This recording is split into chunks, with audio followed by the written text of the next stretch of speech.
12 o'clock.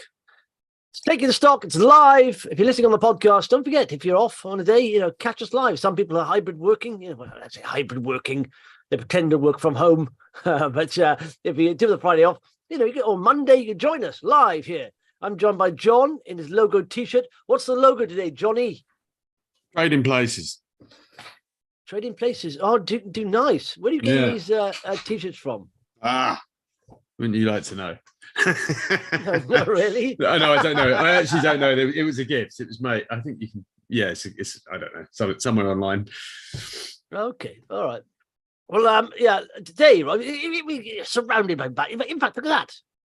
Green on the screen. Yay! We got the FTSE up, almost shy of 1%, 0.88. FTSE 250 is up over 1%. That's good for my fund. My fund covers those two sections there. Even AIM all share bouncing off the bottom there at up 0.35%. Seven Trent is the winner. JD Sports again. Ocado's up there again. John's favourite. Yay. Utilities, land securities. What's falling there? What's the fall there? Vodafone, FUTR, all that stuff on the big stocks there. And by all means, hit that subscribe button if you haven't. So I know quite a few of you haven't. And like and share this and comment. By all means, we've got a few comments already in. So let's take a look at these, John. First of all, from a couple coming in overnight. But I'm just want to say there's good news on GDP. We'll cover that in a bit. But this is from Dividend. Okay, that's the name. Hi, great show as always. Thanks, Divi. Really useful content. If you feel comfortable stating, what are your top 10 holdings? Do you have both or any in common? I don't think we do, actually. No, probably not. Of your portfolio, what percentage of small caps, mid and large sizes do you own? Any US Magnificent 7? Also, what brokers do you tend to use? Do you want my bank account statements as well? And my PIN number, dividend? But I suppose, stocks that I hold, 1, 2, 3, 4, 5, 6, 7, and a fund. That's all right. 7 in a fund. The fund covers, like I said, it's an IUKD fund. In fact, I'll show you IUKD. This is in fact, I got paid my quarterly dividend yesterday from that. It's nice. Day late. There was a day late. That's the IUKD fund. And what that is basically, that covers the big boring stocks. The big boring stocks I can't be bothered with. That's that. And it's the top 50 highest yielding companies in the FTSE 100 and 250. And it pays around about, at the moment, the yield is about 6%, but they pay that quarterly. So it's BlackRock, which is, of course, the biggest investment fund manager in the world. Trillions. And everything else I've got is actually mostly sub 50 million market cap. So I like sexy, exciting stocks where you can get a multiple potential multiple return on your money. And so I do hold microcap small stocks. How many stocks do you hold, John? Individual stocks? Six an investment trust, and then whatever's in pension holdings as well. And it's actually the pension holdings. I think I mentioned this before, where I get exposures to some of those big US tech companies. Yeah. So I don't hold them individually. It's a sort of accident that I'm not fully invested. There's a lot of cash, and that's still the case in my SIP. And it's kind of an accident because I whipped it out of a managed pension when I moved companies to invest myself, because I wanted to enjoy investing a bit more when I had the freedom to do so.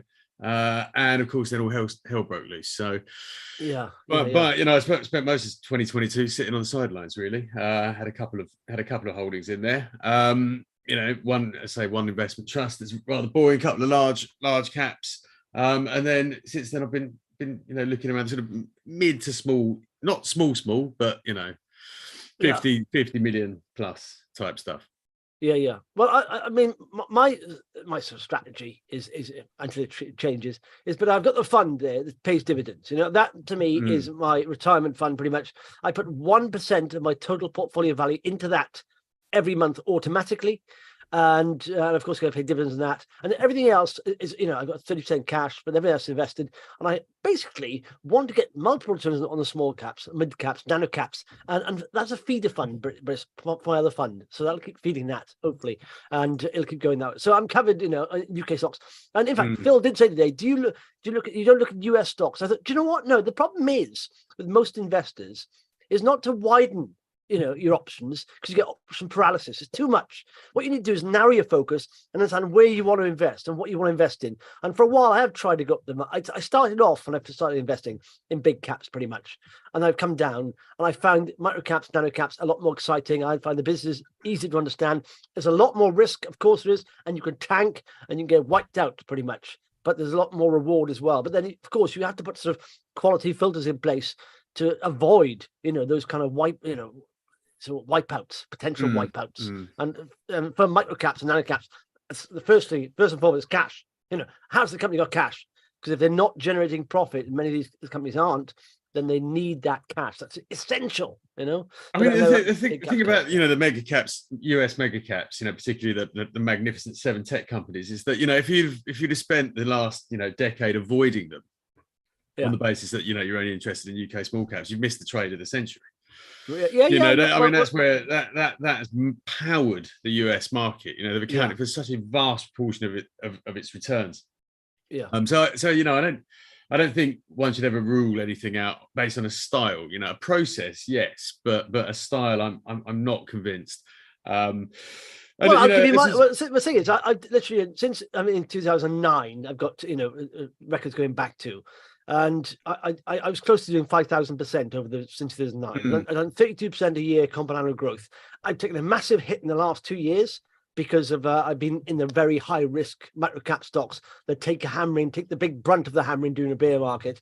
But nevertheless, I'm still up nicely. That's 30%, including that. And so it's almost the area of what you like. I know not expert competence really, and I find big companies a bit boring, a bit unwieldy, and lots to understand about them. Whereas smaller caps and micro caps, I find the stories a lot more exciting. And in areas, and I quite like tech, small tech companies are there. But no, in fact, I regularly pay into my son's junior ISAs, which are S&P fund is one of them, and the other one's a Vanguard, all share sort of. So that, but there's 2 funds they both own, and they're pretty much.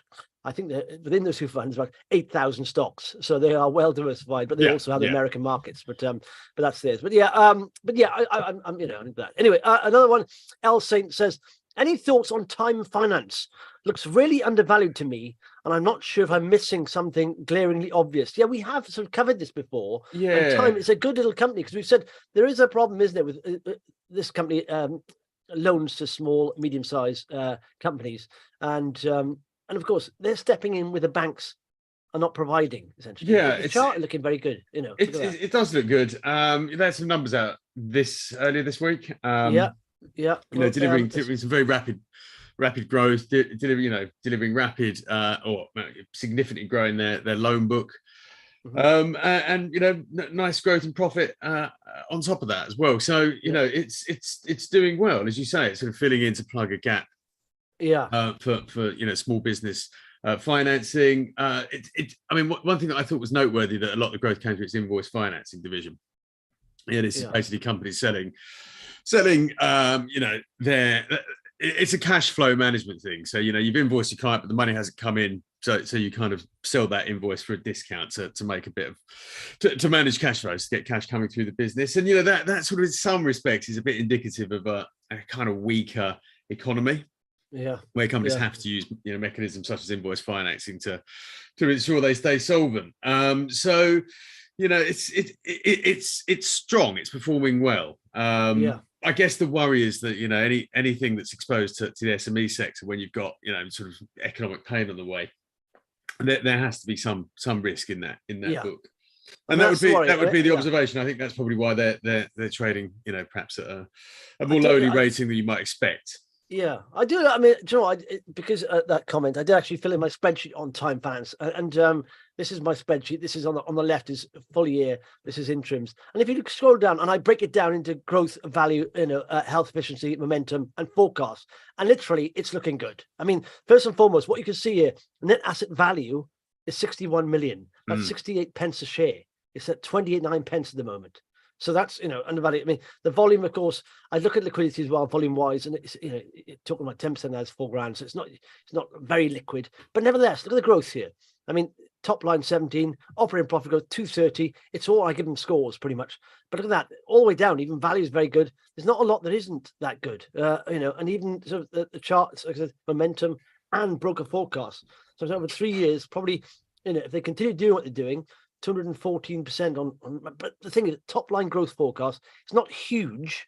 So you can see up here if you scroll up, they're even 17%, 9, 10, 10. So it's not huge top line growth. And like I say, maybe that worry about the economy and them taking hits on their loans, maybe the issue that's. I mean, as you can imagine, the pandemic wasn't particularly kind to them. Yeah. There was a lot of obviously, very difficult times for the SME sector. So they are sort of on a bit of a recovery track. The trajectory was, somewhat exponential before the pandemic. So they're sort of getting back on their feet. That just sort of does show you that if there is a slowdown in business, and obviously the pandemic was quite an extreme slowdown, it does affect this company. So that's all I would say. It does look cheap on various measures. Price to book, as you mentioned, is a very good indicator of value, but it's not without some degree of economic risk behind it. Yeah, and I always remember, like Hayes yesterday, we were talking about the market looks ahead. Shares are about not what's happened, what's going to happen, or what's likely to happen. And as far as they can price out, they will. And so if there's any worry on the horizon about the economy, that's why recruiters are down, house builders down, all that stuff, of course, because they worry about the uptake. So as soon as you get a sniff of some good news, maybe it'll start doing very well. Michael says, morning chaps, Friday conundrum. Has the world gone mad? He said, how can a company that's made no money offer shareholders a £250 million buyback? Deliveroo. I just don't get it. They did do that, didn't they? ROO. They are doing that, yeah. So why are they doing that? They have a vast amount of cash on their balance sheet. Yeah. I think at the last count, it's close to £1 billion. So they came to market in when did they come to market? I can't look at the chart. 2021. There we are. 2021. March. Raised a lot of money. This was at the time when there was this big push. I think Rishi Sunak was Chancellor at the time. Yeah, he must have been. And there was this big push to attract tech companies to the city. And there were sort of changes in sort of listings, regulations, or proposed changes to make it more attractive for owner entrepreneurs to bring their companies to market. And we saw the likes of Deliveroo coming to market, and the Hut Group was another one. But I mean, I struggle with them from the very beginning because they don't, I mean, there is a tech platform behind it, but really it's people on bikes taking food from a restaurant to someone's when it comes door. down to it, I mean, if they went into the boardroom, if investors say, what we got you is a business where we got people on bikes taking you food, and it wouldn't. I'm sure they sell their tech platform a lot better than that. It's probably a bit more to it than that. And I mean, it's sort of. There we are. There's the interim results here. Revenue of 1 billion. And the operating loss of 73 million. Loss before tax at 57. Well, these cash. These numbers are moving in the right direction, as it happens. 896 million in cash they got. So anyway, the point there is that actually, if you look at that cash equivalents, the cash outflow is slowing. They explain the rationale for this tender offer, this cash return in their latest results. But basically, they haven't got anything to spend it on. Is the bottom line. It's what they deem as truly surplus capital, raised more than they needed at IPO, and the market has changed. I suspect they were thinking about sort of big acquisition plans or moving into new markets, but it's all seems to have fallen by the wayside. So there's no use for the money, so they're just giving it back. AI Investor says, regardless of the market, from yesterday, bearish hitting lows on the EMOL share is small caps being wiped out. He says, regardless of the market, I'm continuing to put my cash into shares. Longer term outlook will pay me back big time. I believe that it's natural to be bearish at the bottom, but you should flip that mentality and be a bit more bullish because if you are bearish at the top, you tend to sell and make a profit, and if you're bullish at the bottom, you tend to buy. And the old adage, it doesn't get more famous than buy low, sell high. And at the moment, people do the other things. They'll sell low, buy high. But anyway, I just want to show some what the title of this is reason to be cheerful. And the UK's economy grew faster since the start of the COVID pandemic than initially thought. Revised data indicates the UK has seen the fastest growth than France or Germany. All right. Yes. Since the end of 2019. So we're beating the French and the Germans there. But like I said, these are, it's better. This was a previous, and these are what predicted. And this is GDP has increased by 0.6 rather than 0.4, revised up. And in Q2, it's the same for Q2. But I don't know how they measure these things. There's so many inputs and outputs. You never know if they're accurate. The revisions, I don't know what's going on. I think they'll revise us soon. And I'm back. We were in recession a while back. That's what happens. The recession was revised. It was found out we're in recession in the Great Financial Crash, but a month or two after we actually were in recession, or a quarter afterwards. Yes, but that tends to be how it happens. You don't know you're in recession until the data proves it later on. But I mean, it's. I guess I don't really, it's okay. So it's sort of mildly positive news, but it's not like we're seeing gangbusters growth here. And as I've said, there's very strange things that affect the movement of GDP, including, for example, going to the doctors. But yeah, I mean, all Western economies are rather sickly at the moment. It's not the US or European economies are looking rather sickly. Yeah, I think it's winning a very slow race. Yeah. So one of the rises today, which is I'm a watcher of this, a constant watcher. It has been a bit of a star. Future, it's in advertising, of course, owns loads of brand magazines, but they've come up with a bit of a trend. And I put these marks on the chart there. What's quite interesting is look at this. I mean, it's up by what 20% a day, but look at that. It has broke. I would want it to break above that. In fact, this new high now for trend, because it has had fake breaks before the 20-day moving average on big day rises, and like 12% before, and it come back down. So it seems like it's bottoming, definitely, because we've come from this level down here around about 6-7 quid. I know the CEO bought about 800 grams of the stock. I think 888, something like that. But it is a shorted stock. But I think once it starts to move, I think it could be a bit of a decent investment. Maybe. I took this. I read the statement as a sort of, and this move as a less bad than expected. Yes, move. Yeah. So it's almost a relief bounce, isn't it? Relief flag. So they did say it wasn't a big thing, but full year trading update. And they say adjusted profit is expected to be in line with the board's expectations. The company compiled consensus adjusted is written around 254 million for the year, so it's not as bad. They do say though, don't they? Say it's challenges consumer spending and digital advertising. Yeah, I saw some numbers about this actually earlier about something in the Press Gazette about subscription titles. Yeah, and a lot of people have been basically magazines, subscription content, people subscribe through discounts, but a lot of cancelling. There's a lot of people who have been cancelling subscriptions throughout the sort of cost of living crisis. About 17% have cancelled, and about 18% have negotiated a lower price. So I think there's still headwinds in this sector, not least from the advertising. Yeah, definitely. Obviously, one of the things they own is Go Compare. That's doing quite well, but. Yeah, and there was a rumor actually that the new CEO, which is John Steinberg, I do quite like him. He's quite he's got a bit of about him and get and go, but he's quite successful previously in digital thing. But like I say, he's put skin in the game. But there was a rumor they're going to try and sell off. I think it was some of their consumer brands or business. I think it was. So if they get that, they get some more cash, maybe pay the debts, whatever they'll do with that. They are buying back shares, but it is shorted, so it's a bit of that's the other reason you get bounces like that, short covering. So yeah, exactly. So anyway, that's one of the winners today. Future is an anger. I don't know why that's going up. Oxford Biodynamics. Listen, I mean, I caution about getting into this right now. Like I say, because it's risen like crazy. And if this test, the PSE test they've got, which improves the PSA test. Yeah, if that improves the PSA test from 55% to 95%, what it is, but they are now literally, and it could go on. It's one of these. It's a huge hope pipe potential stock, up 19%. But if you look at it, they are at 67 million market cap now. And if you scroll down, and regardless of what you say, hope pipe potential, they need to justify the valuation somehow. And if you scroll down, let's look back at this and see what they're earning again. So I didn't realize what it was, and you realize revenue.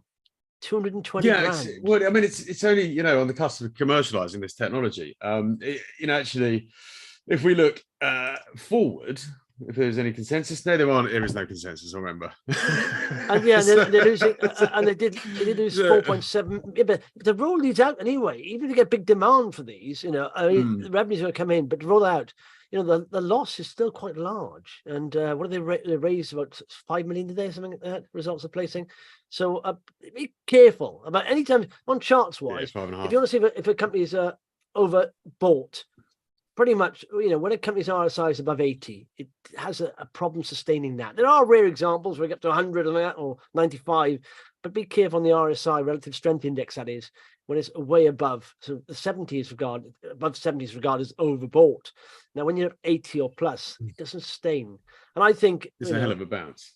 Yeah, that's a hell of a bounce. I mean, all I'm saying, I think technology is great, but I think there's better opportunities to get in here than now. Yeah, maybe. I mean, the news was good. Yeah, as you say, the technology is decent. But this feels like there's something else going on here. There's who's buying? Who's buying? What's going on? Yeah, I'm surprised. Well, I'm surprised it's not. Well, it's not a well-known stock, but I'm surprised with that technology isn't taken out. Maybe that's the only other thing. Why wouldn't you take that out? I suppose. Big volume. Yeah. Okay, let's go to the front page. See what's in fact, it is, like I said, it's the most followed today, and also in the top 10 most risers. FUTR is as well most followed. Shield is there. Geiger Counter. Very interesting Geiger Counter. There was I'll tell you what, that might be. I was chatting to a chap yesterday. There was a rumor floating around on Twitter, and I don't know if this has been confirmed, but that Russia was going to ban exports of uranium to the US.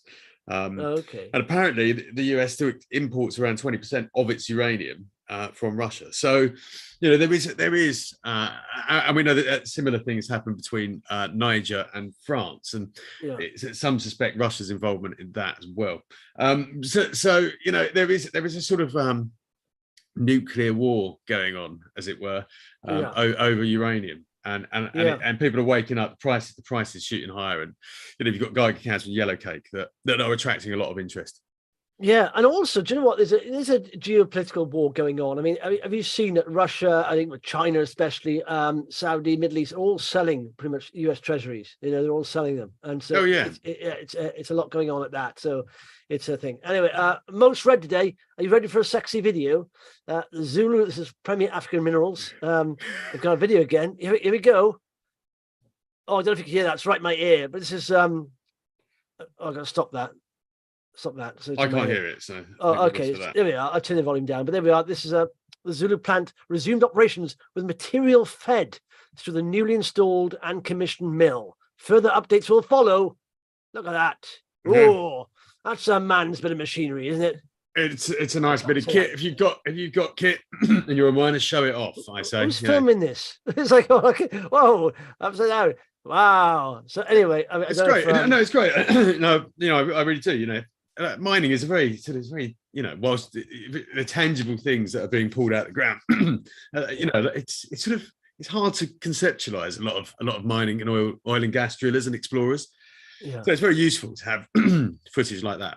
It's amazingly complex. Just setting up a mine, phenomenal. Even before you get to the mine, there's so much you have to go through: the permitting, environmental concerns, all that stuff. You have to build sort of sometimes community schools. It's nuts what you have to do. It's really complex. So that's the most read there. Supply At Me Capital. I do apologize if you are a shareholder of this company. I find this company completely pointless, absolutely pointless. And they're literally they say they're providing an innovative fintech platform for for inventory monetization, enabling business cash flow. And they were talking about using it via crypto and all that stuff. And but they haven't done that. The only one they've ever done monetizing someone's inventory is via cash. And I think, well, hang on a sec. monetizing inventory, that's a loan. That's just a business loan. Yeah, you're borrowing against the stock. I mean, that's just, it. Your assets. That's it. I don't understand. And yet there was a lot of hype about this company because they're doing it very crypto or blockchain. Blockchain it was, not crypto, I should say. But all they've ever done is issue warrants, pretty much, it seems like, and the odd update. Like I said, you've got the hype hope for coming here. That's why it's well read. People think it's going to be. I don't see. I don't understand it. If I'm wrong, I maybe not knowing the story, but I just don't see the point. It hasn't encouraged me to take a deeper look. Yeah, but it's well read. It's like even when they issue warrants, people read it, and I'm thinking, this is not a business. I don't think it's. In fact, what you see, because it's the end of the quarter, end of Q3 now, going to Q4, and generally, actually, September and October are a bit dodgy months, and you tend to get November, December, very good months. So we may see the market turn. I'm very hopeful of the Santa rally, but what you get is the interims coming out for a lot of companies who are don't have any financials. They don't have any cash flow or revenue or anything like that.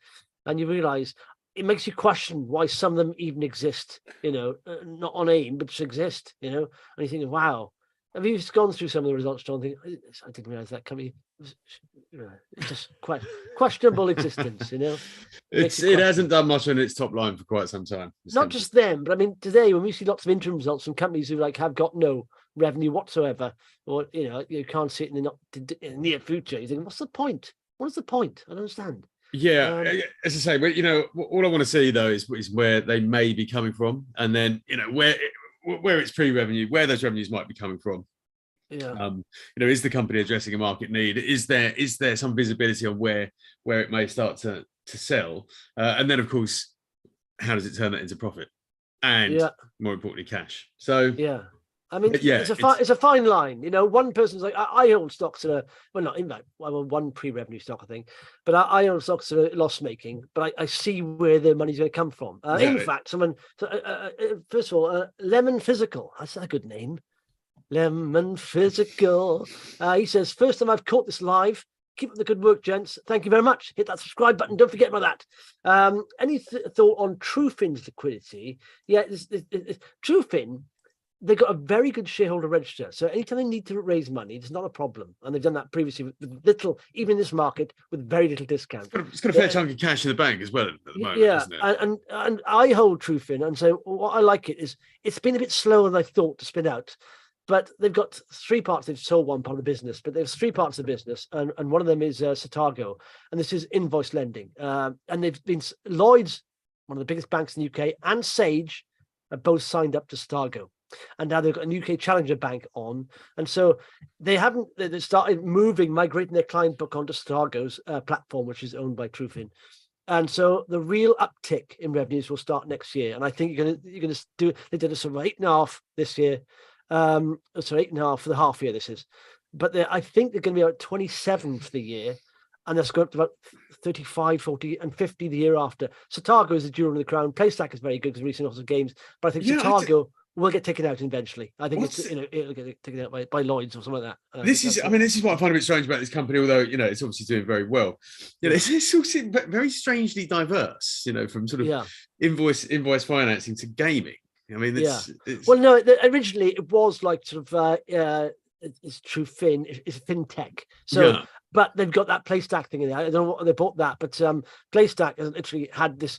Again, they've got lots of games happening, but the one is Mortal Shell, which they had a big hit for them. It sold 1 million units from nothing. And yet now they've just signed up Mortal Shell 2 and 3. And of course, they say when you have a hit game, you just produce sequels, and it's just a money-making machine because you've already got that membership base now that they're subscribing, ready to buy the next game. The next game will be more expensive, longer, better, and they approve on it. So I like that. But I think in my mind, lending as a service, this tech company is the best in class. It's now being used. Lloyds, one of the biggest banks in the UK, Sage, the Challenger Bank is now using it. I think sooner or later, I don't know how long they're going to hold on to it for, but Lloyds have already got a stake in it. Sooner or later, it will be bought out, and I don't know for what price. Auction finance is good, but again, it's loss making for a while. But I just think that Stargo is amazing. It's best in class. The losses are narrowing, aren't they? I mean, what are they down? I mean, 2025. Yeah, 2025, I think, is when they're looking at profit. But this is the company, again, if you look at this, the shareholder register, there's very little free float. It's all owned by institutional investors. And one of the biggest investor is this wealth fund in Norway that hold companies for years and decades, generations. They don't let go, and they're always there to help raise money. So that's what you need. If you've got small, little nano caps, if they have institutional investors on their shareholder register, they're very loyal. They won't have a problem raising money generally. So it's always a good sign. But that's right, why very tightly held by big yeah. positions by a few specific fund groups. So anyway, that's Trufin. I like this. Yes. So let's go to the front page. John, what's on the front page here? We got. We looked at Trufin.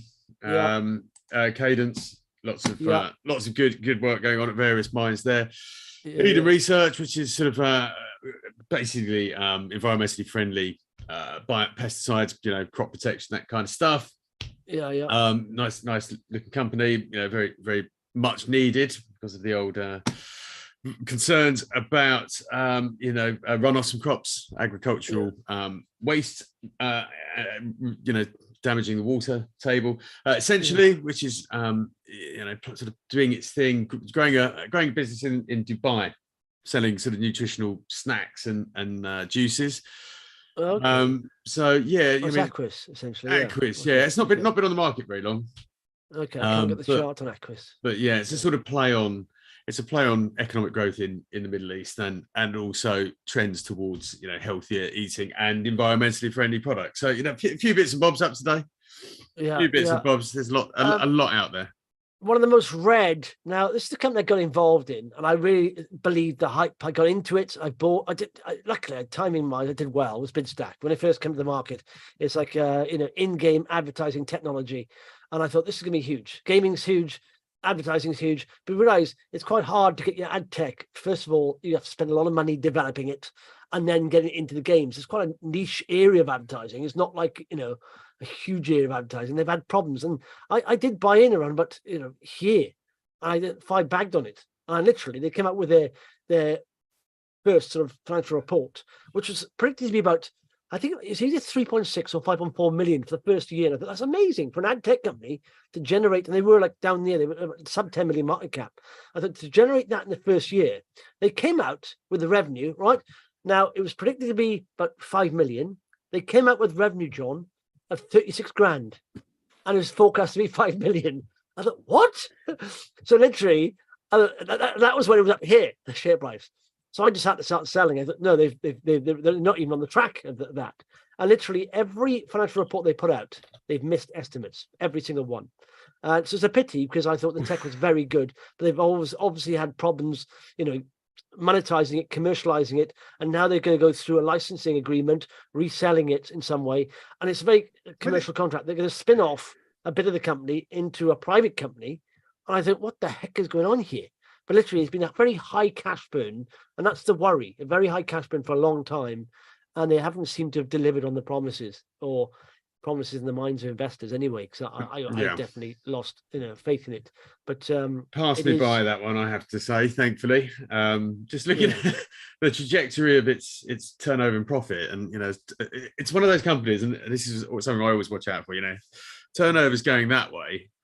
You should expect losses to be sort of narrowing as turnover increases, but in fact, this one does the opposite. So the more money it's made on a top line, the more money it's lost, and that is always a very worrying sign for me. That's when I think buying growth. But in the last, it's not even gone up. Look at that. I mean, it's gone from 2 million to 1.9. Now, if you're a growth company, it's fine if that's growing very quickly because the growth story is still intact. But we can safely say now this has gone, X growth is not growth company anymore. And yet, if you look, so that's going down, the top line is going down, administrative expenses is going up.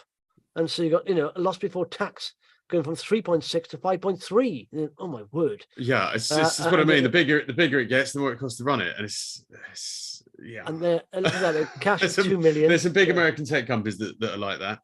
But if you're growing top line, it's fine. No, it's not. If you're for every pound you make, it costs you a little bit more to make.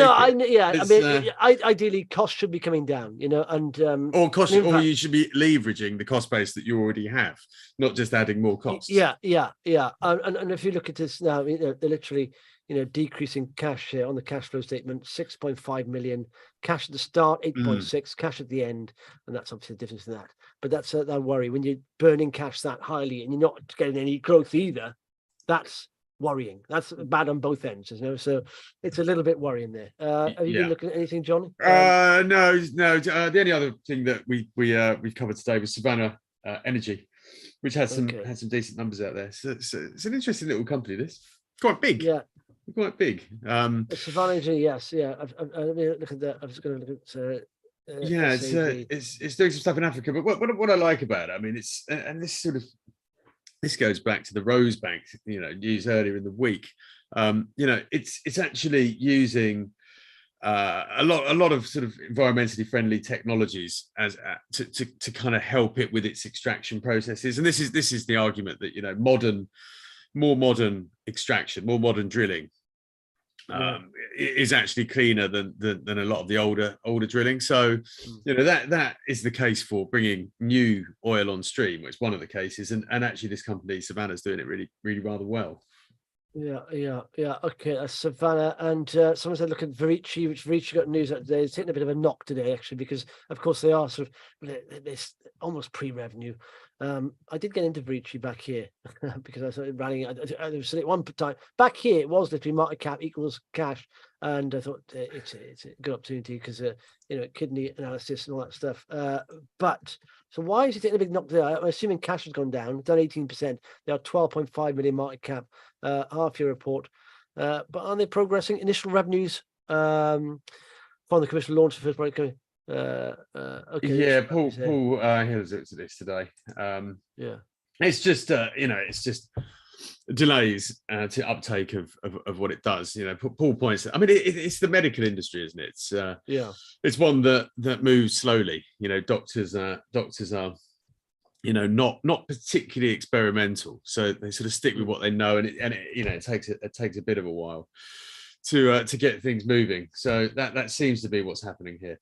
Okay, this is the sentence here, I think. But full year revenues expected to be lower than originally projected from Tuvia, but offset by higher than expected revenues from research collaborations. Okay, revenues and containment of total costs mean that cash runway expectations in mid 2024. Oh, so they got cash till mid 2024. Yeah. Which is not bad. I mean, they get some studies out, the share price rises. I genuinely think the market's going to get better. Maybe not in the first quarter, but I think we may have a Santa rally. It may pull back a bit, and then I think back end of 2024 is going to be the start of a massive bull run. Massive, John. Honestly, that's when you need tons of cash hanging around there. That's when you need to chuck in the market. It will find its way in at some point. Yeah, it will find its way in. No one rings a bell at the bottom, but I will. Well, can you ring? I think we should have John's bell. John's bell signifying the bottom of the market, ladies and gentlemen. What do you think? Let's look at Bill IOF, Iofina. That is also look interesting. There's John Bill. I think I looked at it. We looked at it a while back. I haven't looked at it for a while. I'd have to go back to that one. When is the bull market? Well, Cryptotoad. I think I genuinely think we'd have a cracking Santa rally because do you know what? It tends to happen. September, October, not very good months generally seasonally in the stock market. But I think if we have 2 more rate decisions before the end of the year, and I think if they keep them on hold then and inflation comes down, I think honestly the markets will be looking ahead to interest rates coming down further in the new year. So I think we'll have a big rally. And 2024 will be the bull market, the start of the bull market properly. You'll have a couple of fake breaks, fake runs, I think, but the bull market will kick off in 24 for real. I'm saying. Iofina is going back to that very quickly. Growing very nicely indeed. Very nicely profitable. Iodine, isn't it? Iodine. Yeah, that's correct. Nicely profitable, reasonably cheap. Not a lot of borrowings, paying off its debt. Yeah. Seemingly somewhat resilient. Well, one way would imagine that it's fairly cyclical. It's industrial chemicals. But the numbers tell a story, and that story is that the top lines are moving in the right direction. It's reached profitability, and you can pick the shares up for less than 10 times earnings. Yeah. Not a lot of And debt. look at that. I mean, and you know, why use charts? Like I say, it's just allocation of capital, trying to time it better and trying to make sure when you put your money in, you're going to get a return a bit sooner, because you can sit on a company all day long expecting it to rally, and it may not. But even like that, you know, it's 200-day moving average, it's rolled over, and it's starting to punch above it, and then it goes down, up, and then all of a sudden you get some nice high highs. But now you sometimes have some breakdowns like this. And in fact, when was that? December. So I'm assuming that was, I don't know why that was broke down, but it is starting to break down now. Look, it hasn't touched the 200-day moving average, you know, since the 23rd of January, and now it is. So it may either go sideways. I'm not saying it'll fall off a cliff, but it may have to go sideways because you think that trend may be breaking down a bit, or it's maybe consolidating. Maybe. But it's, you know, as I say, it's not a particularly expensive share. Something interesting here. I've been looking for something that does this, and I'm you know, sort of showing off my ignorance about Iofina here. But a quick bit of research tells me that this is a company that is producing hemp seeds. Okay. Hemp is very interesting. Why do you like hemp, John? Why do I like hemp? Because it's a sort of miracle plant that for some reason isn't used very much. Is that what you said to the judge? Sorry, Judge. I thought it was a miracle plant. It does all sorts of things, and it's very, very good for the environment. You can make clothes out of it. You can make, you know, it used to be used to make rope by the Navy. Yeah, no, yeah. So yeah, no, it's a very underused plant, and you know, we've got all sorts of problems in the world with unsustainable materials, and potentially hemp has been touted as a possible solution. I didn't know the company did this. I think this is worth another look. Oh, it's not there. When you come on here, right, you're dressed in a hemp suit. I'm assuming you're a shareholder then. Do you like my new hemp suit? Good, isn't it? Yeah. Yes. Okay.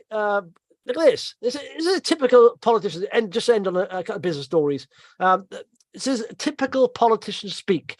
The government is on course to oversee the biggest tax raising parliament since records began, according to the Institute of Fiscal Studies. The IFS forecasts that taxes will amount to 37% of national income by the next general election. That would be not the level seen since 1948, just after World War. And responding to the report, a Treasury spokesman said, the most effective tax cut we can deliver is to drive down inflation. What? Yeah, sure. But you're also reducing taxes. You're not reducing taxes. You're also, the Bank of England is literally trying to kill inflation by putting interest rates up. They're independent of you. What are you doing to bring taxes down? So you're not even a typical politician's answer, isn't it? But not even answering it. You know, it's just swerving. What are you talking? The person who said that probably walked off very smugly. There we are. Tell them. And no, you didn't. You didn't at all. This is UK mortgage approvals touched a 6-month low, but consumers borrow more. The annual growth rate in unsecured borrowing increased by 7.6% in August, from 7.3% rising this year. So obviously they're borrowing more money. Unsecured borrowing. So that would be credit cards. Oh, unsecured. Okay, there was a secured. Yeah. Oh, wow. So, you know, this is a trend we have seen. I'm sure we've seen it in the US as well. Basically, the cost of living crisis has pushed people to basically use credit cards to pay the bills, and that's expensive. And that says to me, the economy will slow because people can't afford to keep doing that. No. You know, they're going to try and cut back on that, and people will knock. And again, you may get people not even paying back their credit card bills, which will have a knock-on effect to banks, building size, credit unions, everything like that. So there's, I say, I can't see inflation getting worse. I can only see the economy slowing down, and because of that, inflation will come down, and then you get unemployment going up, and the Bank of England will, reduce, and that'll take months. But I mean, I think that's why it reiterates my stand on 2024 being one of the biggest bull markets you've ever seen. No, this is not a thesis that can be ruled out, but you know, the economy is a little bit tricky. Let's put it that way. Yeah. Okay. We'll do that again. We're finished with overtime. NCC Group. John, put that on your thing for next week. We'll look at that. And also, Gregory says they make hemp milk. Tastes disgusting, but good for you. That's often the way. I'll give it a try. That's often the way. If you can make literally, it's like to my kids in the morning, for example, I give them vitamin pills, but they're not vitamin pills, they're like sweets. So they're vitamin chewies, gummies, and they love them.